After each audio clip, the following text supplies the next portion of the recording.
Our members make the economy run from our perspective. We have folks who load the suitcases on the planes. We have folks who protect the doors in multi-billion-dollar buildings. We have workers and members that clean the floors, clean the restrooms, and empties the trash to make sure that things are presentable for those who are working as office professionals in a high-tech industry or in a commercial office industry.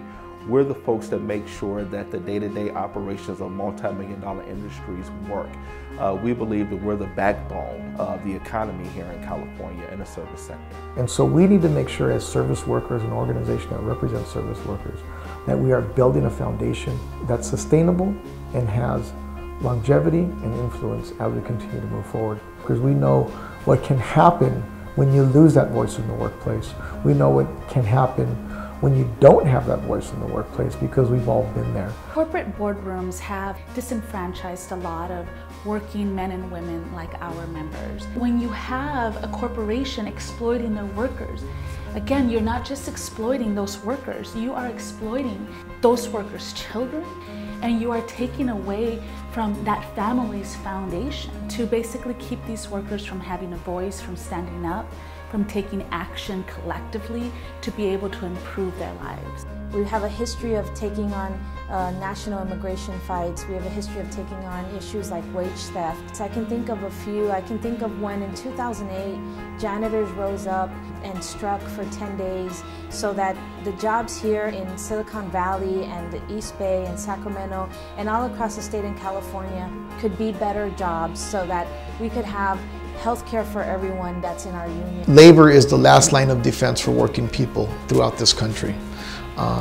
And we need to protect that last line of defense, not just protect it, but build on it as well. We're only strong when we act as a 40,000 member organization that we are statewide.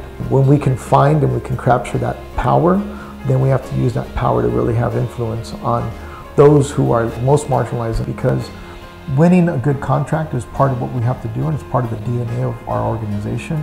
But winning on behalf of all working people is much bigger. We are fighting with the consciousness that income inequality and racial injustice are systematic issues that we need to take on, and that we need to win on both fronts, because that's who we are as a union. When we merged to form one union, when we merged as security officers and janitors, as immigrant workers, Latinos, as African Americans, as Asians, as whites, all coming together and saying we are all part of the same fight. We chose to build across difference. It's okay to have a different language. It's okay to be a different color.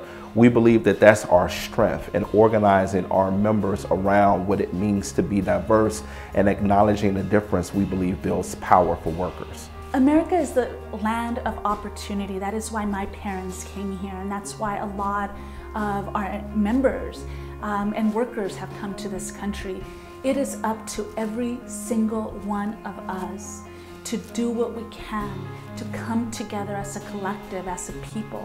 Well, we believe in the American dream, and these jobs in the service sector industry being jobs that you can raise a family on, that you can provide a better future for your children, that they can go to school, be the next great innovators of our country, the next leaders in our community. Especially as a son of a union member, that when I see our members with their children, I see the future.